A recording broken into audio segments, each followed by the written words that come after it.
Avez-vous déjà pris un moment pour réfléchir à pourquoi, même lorsque vous savez exactement ce que vous devez faire pour atteindre vos objectifs, quelque chose en vous semble conspirer contre vous?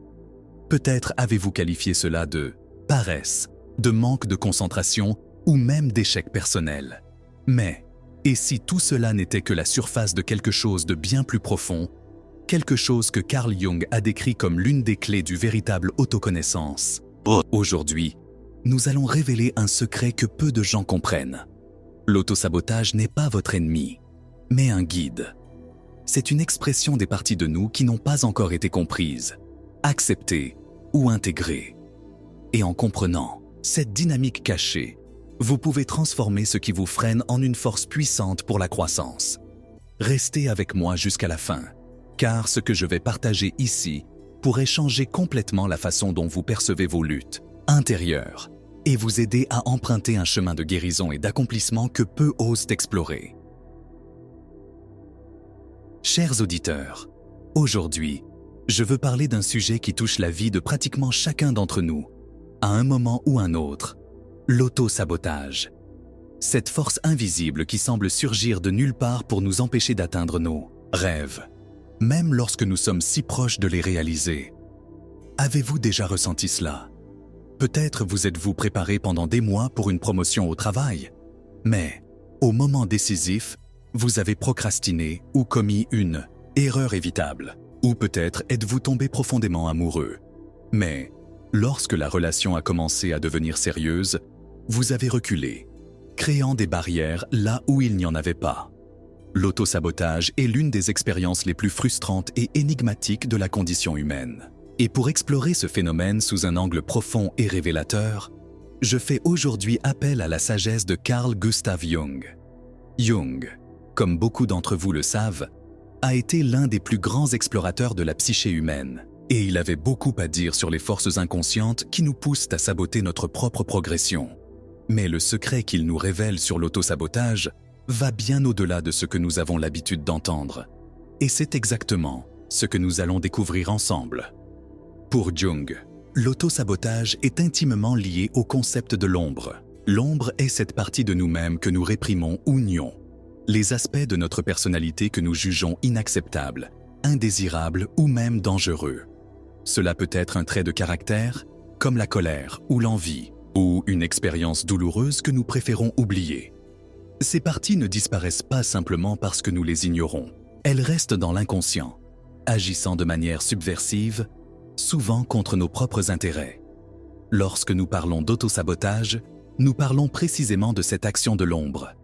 Elle émerge comme une force puissante qui nous empêche d'avancer, car, à un niveau profond, nous avons peur de ce qui pourrait se passer si nous atteignions vraiment nos objectifs. Cette peur peut être consciente ou inconsciente, mais sa présence est toujours marquante. Permettez-moi de partager une brève histoire. Un jour, j'ai accompagné une femme nommée Laura, qui était sur le point de lancer son premier livre. Elle avait travaillé sans relâche sur son œuvre, reçu des retours positifs d'amis et de mentors, et avait même signé un contrat avec une maison d'édition renommée. Cependant, à mesure que la date de publication approchait, elle a commencé à remettre à plus tard des tâches importantes, à remettre en question ses compétences et même à envisager d'annuler le projet. Lorsque je lui ai demandé pourquoi elle pensait faire cela, Laura a répondu « Et si personne n'aimait? Et si je n'étais pas assez bonne ?»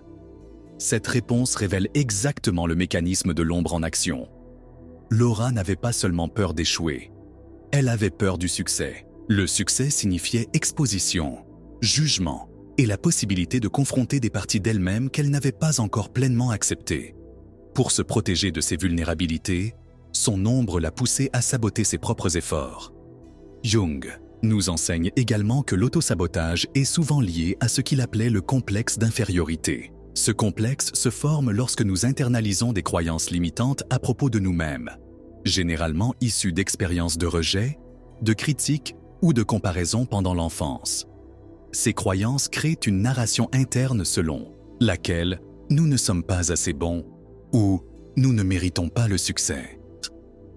Lorsque quelqu'un avec un complexe d'infériorité commence à atteindre des objectifs significatifs, la dissonance entre son image négative de lui-même et la réalité extérieure peut devenir insupportable. Pour alléger cette tension, la personne bloque inconsciemment son propre progrès, sabotant ses propres réalisations. C'est comme si elle disait « Si je ne suis pas digne de succès, alors je vais m'assurer de ne jamais l'atteindre. » Ce schéma est plus courant que nous, ne le pensons. Combien de fois voyons-nous des personnes talentueuses, intelligentes et capables de renoncer à des opportunités incroyables parce qu'à un certain niveau, elles ne croient pas qu'elles le méritent. L'autosabotage, dans ces cas, est une forme d'autoprotection. Il nous maintient dans une zone de confort connue, même si cette zone est douloureuse ou limitante. Un autre concept jungien qui nous aide à comprendre l'autosabotage est celui des archétypes. Les archétypes sont des modèles universels présents dans l'inconscient collectif qui façonnent nos comportements et nos expériences. Certains de ces archétypes sont directement liés à l'autosabotage. Pensez, par exemple, à l'archétype de l'enfant blessé. Cet archétype représente les blessures émotionnelles que nous portons depuis l'enfance, comme l'abandon, le rejet ou la négligence. Lorsque ces blessures ne sont pas guéries, elles peuvent se manifester sous forme d'autosabotage à l'âge adulte. Une personne ayant un fort archétype d'enfant blessé peut éviter des situations impliquant risque ou vulnérabilité, de peur de répéter des expériences douloureuses du passé. Il y a aussi l'archétype du destructeur, qui symbolise l'énergie destructrice présente en nous tous. Lorsque cet archétype est déséquilibré, il peut nous amener à saboter nos propres efforts, comme si nous nous punissions pour une transgression perçue. Reconnaître et intégrer ces archétypes est essentiel pour interrompre les cycles d'autosabotage et reprendre le contrôle de nos vies. En plus de l'inconscient personnel, Jung nous rappelle également le rôle de l'inconscient collectif dans l'autosabotage. L'inconscient collectif est un réservoir universel de mémoire, symboles et expériences partagées par l'humanité. Il contient non seulement les archétypes individuels, mais aussi les normes et attentes culturelles qui influencent notre comportement. Dans de nombreuses cultures, par exemple, il existe une pression implicite pour que les gens se conforment à certains modèles de succès ou de bonheur. Lorsqu'une personne tente de s'éloigner de ces modèles, que ce soit en cherchant une voie alternative, soit en rejetant les conventions sociales, l'inconscient collectif peut réagir par une résistance. Cette résistance peut se manifester sous forme d'autosabotage, poussant la personne à douter de ses choix ou à revenir à l'état de statu quo. Cela explique pourquoi tant de personnes se sentent paralysées lorsqu'elles essaient de suivre une trajectoire unique ou authentique. L'autosabotage, dans ces cas, est une tentative de se réaligner sur les attentes collectives, même si cela signifie abandonner nos véritables désirs. Alors, comment pouvons-nous surmonter l'autosabotage? Jung nous offre quelques indices précieux. Le premier d'entre eux est le processus d'individuation. Comme je l'ai mentionné précédemment, l'individuation est le voyage d'intégration de toutes les parties de nous-mêmes, y compris l'ombre.